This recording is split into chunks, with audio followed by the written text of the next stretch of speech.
The eternal stalemate Captain Zara Blackwood stood on the bridge of the UES Determination, watching the stars through the reinforced viewport. Her ship was humanity's newest exploration vessel, designed for long-range missions into uncharted space. After 18 months of mapping empty systems, she had hoped to find something interesting. She was about to get more than she bargained for. "Captain, we're detecting massive energy signatures ahead," reported Lieutenant Torres from the sensor station. His voice carried excitement mixed with concern. "Multiple ships, unknown configurations. They appear to be engaged in combat." Blackwood moved to the tactical display, her experienced eyes scanning the data. 20 years of naval service had taught her to read these patterns quickly. "How many vessels are we looking at?" "At least 40 ships, Captain. Maybe 50. They're arranged in 2 distinct formations." Torres paused, checking his readings again. "The energy weapons being discharged are beyond anything in our databases. These aren't human ships." The bridge fell silent. After decades of searching, humanity had finally encountered other intelligent life. But instead of peaceful first contact, they had stumbled into someone else's war. Dr. Elena Vasquez, the ship's xenobiologist, leaned over the sensor console. "Captain, the weapon signatures suggest 2 completely different technologies. We're looking at 2 separate species fighting each other." Blackwood felt her pulse quicken.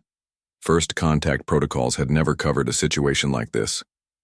"Reduce speed and maintain distance. I want full scans of both fleets before we make any decisions." As the determination crept closer, the details became clearer. One fleet consisted of elegant, crystalline ships that seemed to bend light around their hulls. They moved with fluid grace, their weapons firing beams of pure energy that left rainbow trails across space. The other fleet was darker, more angular, with ships that looked like they had been carved from black stone. Their weapons produced waves of distortion that seemed to tear at reality itself. "My God," whispered Commander Sarah Chen, Blackwood's first officer. "How long have they been fighting?" The answer came from an unexpected source. The ship's AI, designation ARIA, had been analyzing the debris field surrounding the battle. Based on weapon scarring on nearby asteroids and the composition of battle debris, I estimate this conflict has been ongoing for approximately 500 standard years. 500 years. Blackwood tried to imagine what could drive 2 species to fight for that long. On Earth, the longest wars had lasted decades, not centuries. "Captain," Torres called out, "both fleets are hailing us. The translation protocols are working, but barely. These languages are completely alien." Blackwood straightened her uniform. History was about to be made. "Put them both through." 2 voices filled the bridge, speaking in harmony due to the translation delay. The first was melodic, almost musical. "Unknown vessel, you have entered the Nexus cluster during active combat operations. Identify yourself immediately or be destroyed as a Vorthan collaborator."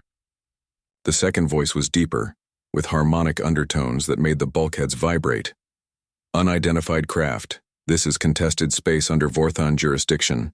Declare your allegiance to the collective, or be eliminated as a Kelthani spy." Blackwood took a deep breath. "This is Captain Zara Blackwood of the United Earthship Determination. We are human explorers from the planet Earth. We come in peace and wish to establish contact with both of your civilizations." The response was immediate, confusion from both sides. "Human?" asked the musical voice. "This species is unknown to Kelthani databases. Earth is not recognized by Vorthan records," added the harmonic voice.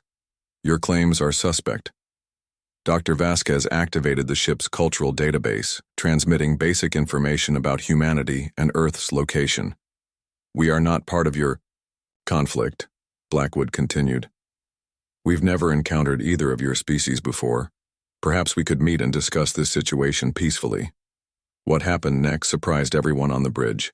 After several minutes of apparent discussion between the 2 fleets, both sides agreed to send representatives to the human ship. It seemed that curiosity about these unknown aliens was stronger than their mutual hatred.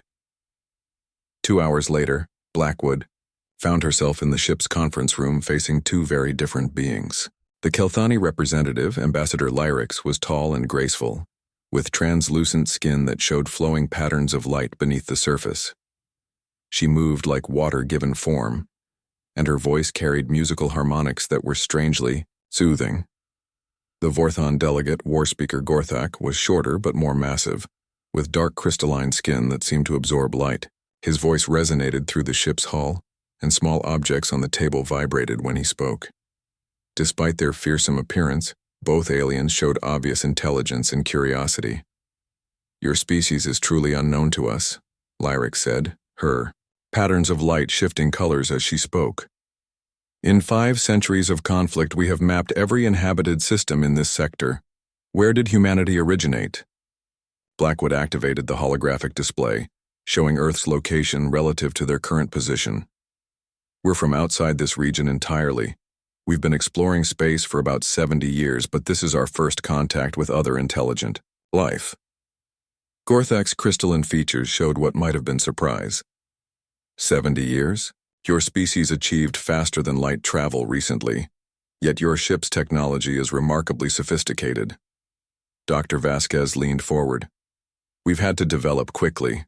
Our history includes many conflicts, so we understand the costs of war. Speaking of which, could you help us understand your situation? 500 years is an extraordinarily long time for any conflict." The two aliens exchanged glances that somehow managed to convey centuries of mutual distrust. Lyrix's light patterns dimmed to cooler colors. The Vorthon collective seeks to impose their rigid order across the galaxy. They destroy individual expression and force conformity through violence. Gorthak's harmonics deepened to lower frequencies. The Kelthani Empire spreads chaos wherever they go. They corrupt stable societies with their dangerous obsession with change and individual freedom. Commander Chen, who had been quietly taking notes, looked up. "What started this war originally?" Both aliens paused. The question seemed to confuse them. After a long moment, Lyrix spoke hesitantly. "The initial dispute was over colonization rights in the Nexus cluster. Both our species discovered it simultaneously. But that was 500 years ago," Gorthak added, his voice carrying what might have been uncertainty. "The situation has evolved since then." Blackwood exchanged glances with her officers. "Evolved? How?" "The Kelthani have committed numerous atrocities," Gorthak stated firmly. "They destroyed our colony on Nexus, Prime, killing millions of civilians. Only after the Vorthon orbital bombardment of our research station," Lyrix countered, her patterns flashing angry reds. "Your people started targeting non-combatants. That was in response to your terrorist attacks on our supply convoys," Gorthak replied, his harmonics rising in pitch. Dr. Vasquez held up her hand. "Stop, please. How many people have died in this conflict?" The number they provided was staggering. Billions of lives lost over 5 centuries, entire planets turned into battlefields, generations of children who had never known peace. "And what would victory look like for each side?" Blackwood asked quietly. This question seemed to stump both aliens completely. They looked at each other, then at the humans, then back at each other. Neither could provide a clear answer. "The defeat of the Vorthon collective," Lyrix said finally, but her voice lacked conviction. "The submission of the Kelthani Empire," Gorthak added, but he sounded equally uncertain. Commander Chen consulted her datapad. "According to our scans, both of your fleets are perfectly matched. Your technologies have evolved in parallel. Your tactics have adapted to counter each other. Neither side has held a significant advantage in decades." "That's impossible," both aliens said simultaneously, then glared at each other for agreeing. Aria's voice filled the conference room. "Analysis of battle patterns over the past 72 hours confirms Commander Chen's assessment. Both fleets employ identical strategic doctrines. Casualty rates are precisely equal. This conflict has reached perfect equilibrium." Blackwood stood and walked to the viewport, looking out at the two fleets still facing each other in the distance. "You're not fighting a war anymore, you're performing a ritual, a dance of destruction that serves no purpose except to continue itself." The silence that followed was heavy with implication. Both aliens stared at the human captain, their expressions showing dawning horror as they realized the truth of her words. Lyrix's light patterns flickered rapidly, cycling through colors that the translation system couldn't interpret. We cannot simply stop. Too much blood has been spilled. Too many have died for us to just walk away. The dead demand vengeance. Gorthak agreed, his harmonics dropping to subsonic levels. We cannot dishonor their sacrifice by making peace with murderers. But what if there was another way? Dr. Vasquez asked gently. What if you could honor the dead while still ending the killing? Both aliens looked at her with something that might have been hope, but neither could speak. They had been locked in conflict for so long that the concept of resolution seemed impossible. Blackwood turned back to face them. Give us time to study your situation.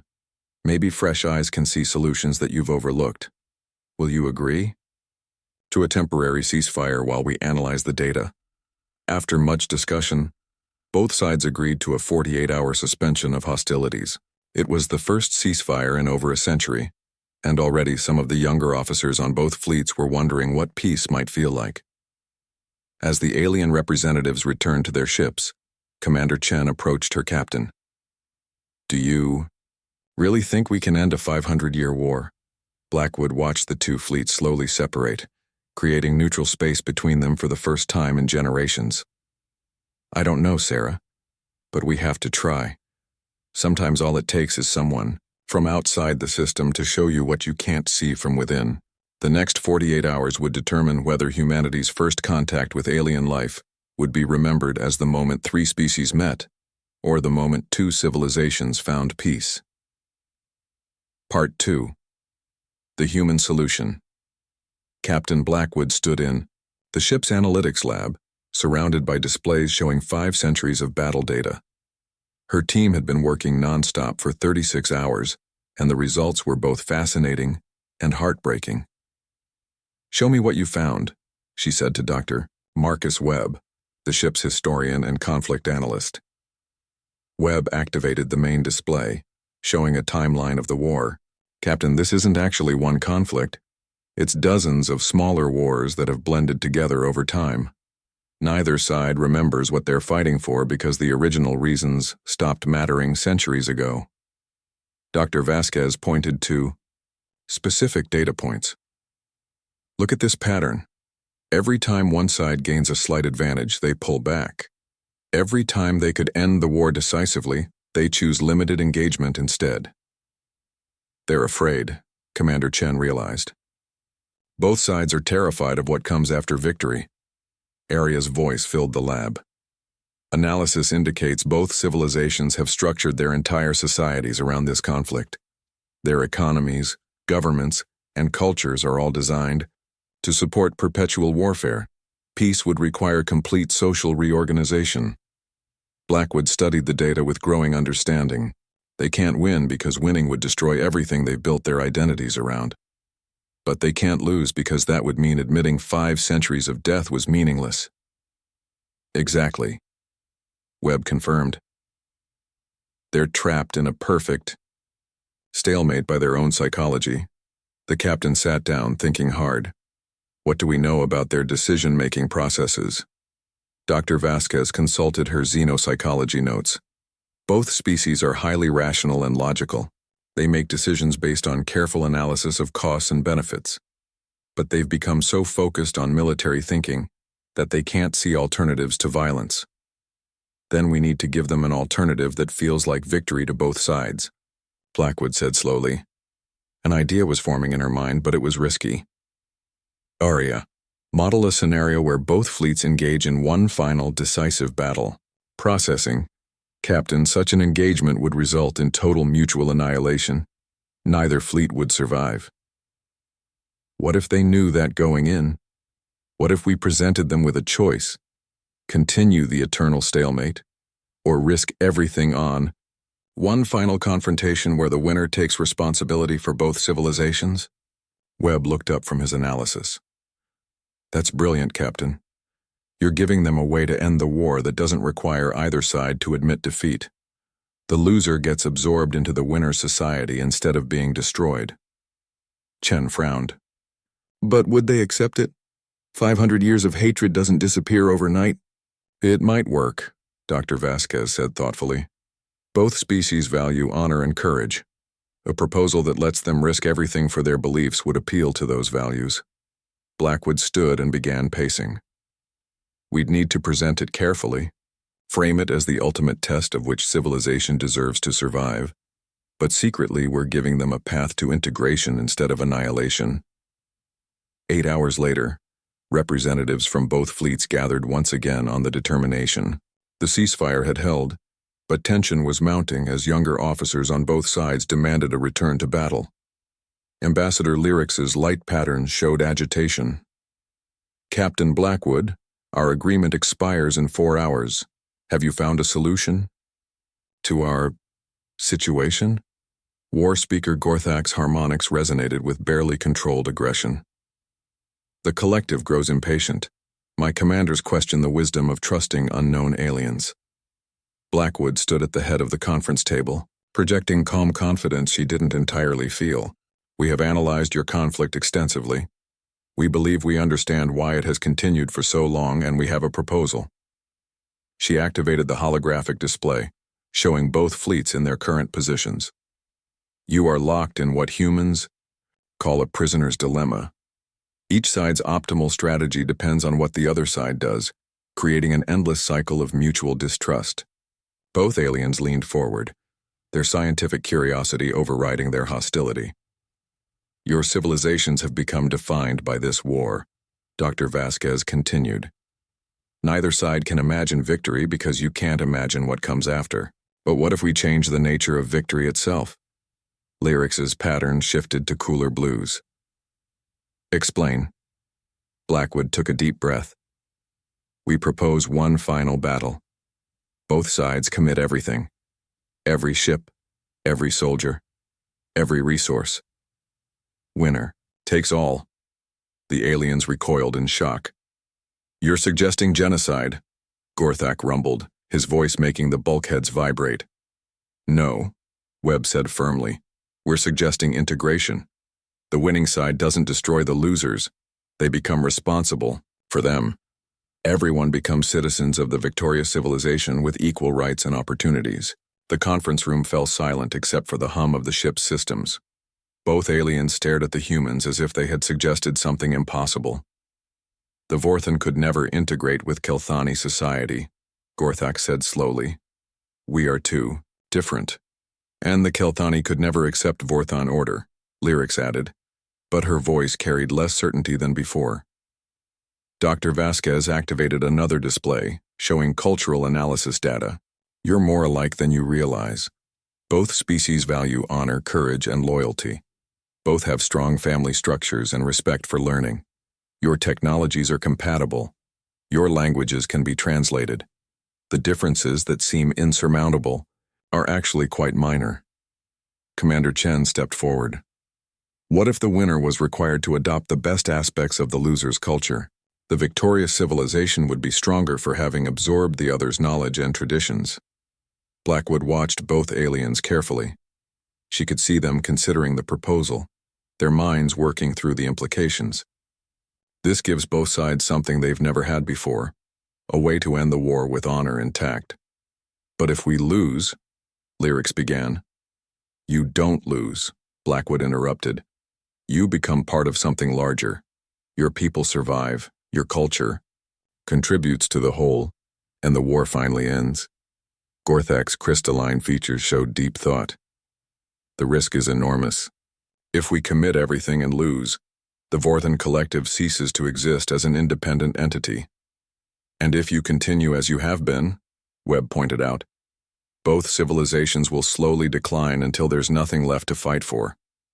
Our analysis shows that demographic trends, resource depletion, and war exhaustion will render both species extinct within 2 centuries if the conflict continues. This new information hit both aliens like a physical blow. They had been so focused on fighting each other that they hadn't seen the long-term consequences. Area provided supporting data.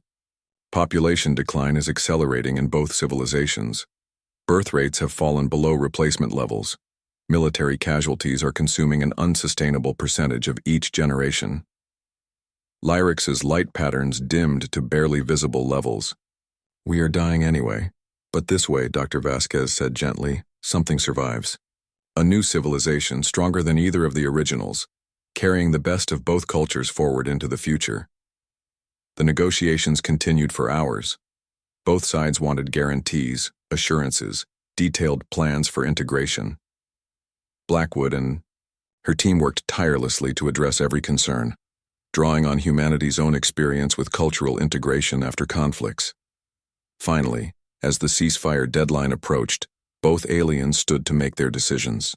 The Kelthani Empire will accept this proposal, Lyrix announced, her patterns showing determination mixed with fear. We will stake everything on one final confrontation. Gorthak's harmonics rose to a ceremonial pitch. The Vorthan Collective agrees. Let this end as it began, with courage and honor. But Blackwood wasn't finished.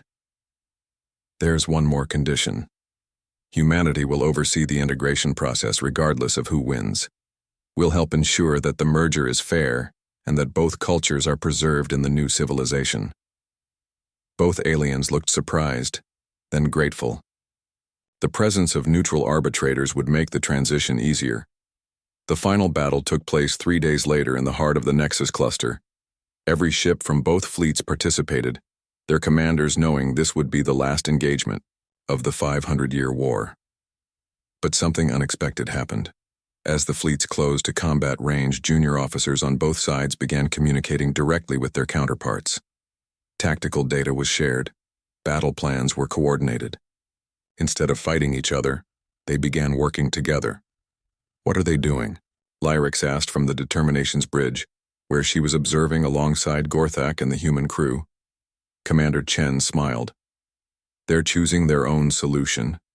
Instead of fighting to determine a winner, they're demonstrating that they can already work together. The younger generation, raised during the stalemate, had no emotional investment in the ancient hatred. When given the opportunity, they chose cooperation over conflict. Within hours, both fleet commanders reported to their leaders. They had decided to merge voluntarily, creating a combined fleet under joint command.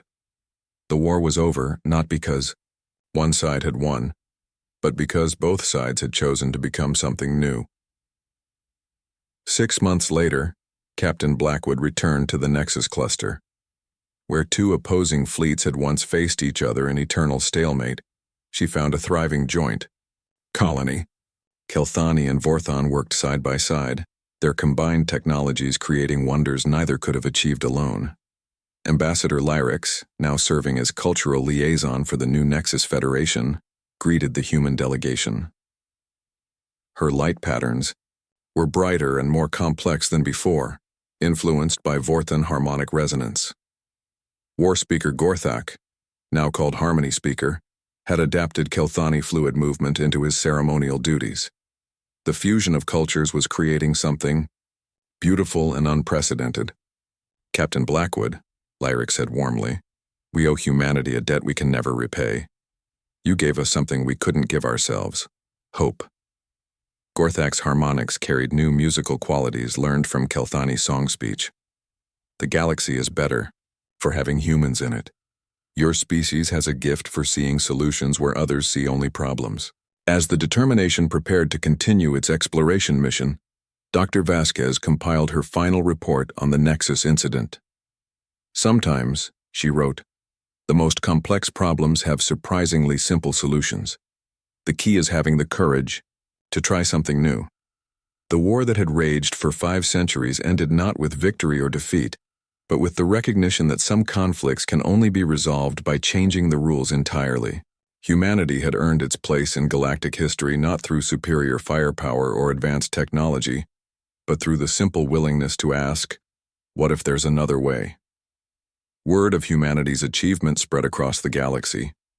Other conflicts, some lasting millennia, began requesting human mediation. Earth's children had become known as the peacemakers, the species that could end wars others thought eternal. And in the depths of space, new human exploration ships continued their missions, carrying with them the knowledge that sometimes the greatest victory is helping others find a way to stop fighting.